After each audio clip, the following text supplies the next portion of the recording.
you probably see these everywhere. Yes. The real versions too, though. Yes. They're all over the place. There's a lot of pumpkins probably on your front porch, maybe in your kitchen. You made a jack-o'-lantern. Yeah, maybe even they're starting to look a little sad. Sad. That's okay. To introduce you today, we have Torie Seagraves, and she probably is a familiar face. Hey, Torie. Hi guys, how's it going? Good. We're doing well. How are you? So Torie's a reporter for CoastTV News, but we had to have her on CoastLife today because Torie did a really cool story about great ways, really resourceful ways to recycle your pumpkins. But first, I know you want to learn more about Torie. You don't give us enough of your personal life on the news. So Torie, just tell us a little bit about yourself. Yeah, so I've been with Coast TV for longer than you might think. I started off as a photographer behind the scenes and kind of worked my way up to this spot. So I've been doing this for a while too. I did this in high school, I did this in college, and here we are. That's right. Yeah. And you are a Delaware native. Yes, right? Yes. I was born and raised here, lived in Newark, went to Smyrna. We've worked our way down the state, so here we are. And this is what I love to do. I love that. Well, we love having you. This is a lot of fun. I think it's almost mixing worlds when we have the news team. It is fun. Up here on the couch with us. Torie, so you did this really cool story. It caught a lot of our attention. How to recycle your pumpkins. Or not recycle, but, put them to better use. Yeah. Is that a good way to put it? Dispose of. Dispose of in a nice way. What were just some key points that you learned to help people out? Yeah, so I talked with the Delaware Department of Agriculture, and I also talked with a local goat farm owner, Goat Joy, right here in Harbison. Yes, yeah. And they told us a lot about how these pumpkins are not just decor, and especially as you go to throw them out after the holiday season, I mean, there's much more eco-friendly things you can do with them, like for their farms.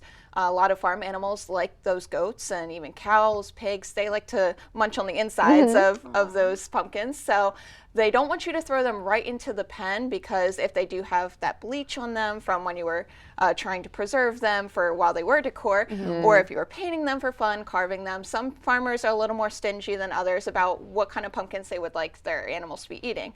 So leave them for them. It's a great way for them to get a nutritious snack and their own little pumpkin spice treat for the season, and also be a little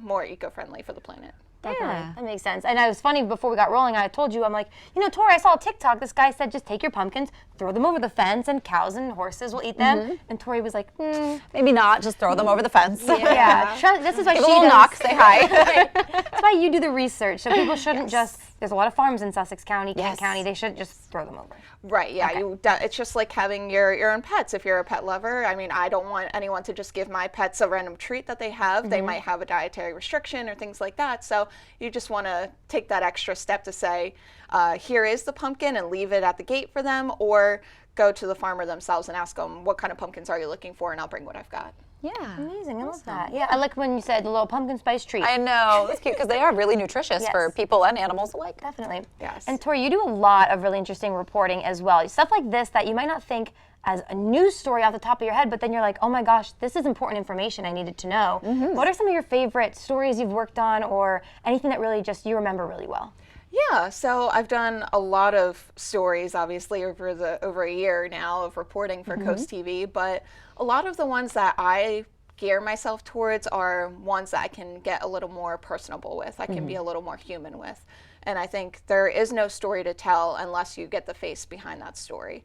So a lot of the stories that I like to do include, I did one where something as simple as some sidewalks needed repairing in Milford, and there was a local woman who relies on her wheelchair to get around and be mobile, and therefore she can't drive. So she, something like sidewalk repairs were a huge deal to her, and getting her story behind why she's in a wheelchair and why this is so important to her. It's really her way of life, and something that turned into a news story of just needing some sidewalk repairs turned into really a life-changing altercation for her. Yeah. And some other stories, just highlighting people's lives like that. I think it's really what it's all about. It's taking the local people, like I just did a story on a man in Milford who was a veteran, and he served as a helicopter pilot for a really long time, but he was just inducted into the Delaware Aviation Hall of Fame. So wow. Just it's as simple as looking at someone and saying, everyone's got a story, and You never know what it is, but when you get to really spend the time and talk with them and make the connections and the pieces of the puzzle put together, you can really show everyone what kind of interesting people there are in Sussex County. Yeah, they're the stories that connect us. That's Torie! so sweet. I know, I'm going to get choked up over here. There's just a lot that you don't see that goes on behind the scenes of your job, you know, so and you do an incredible job. Thank you. I appreciate it. I love what I do. Good. Yeah, well, we love having you.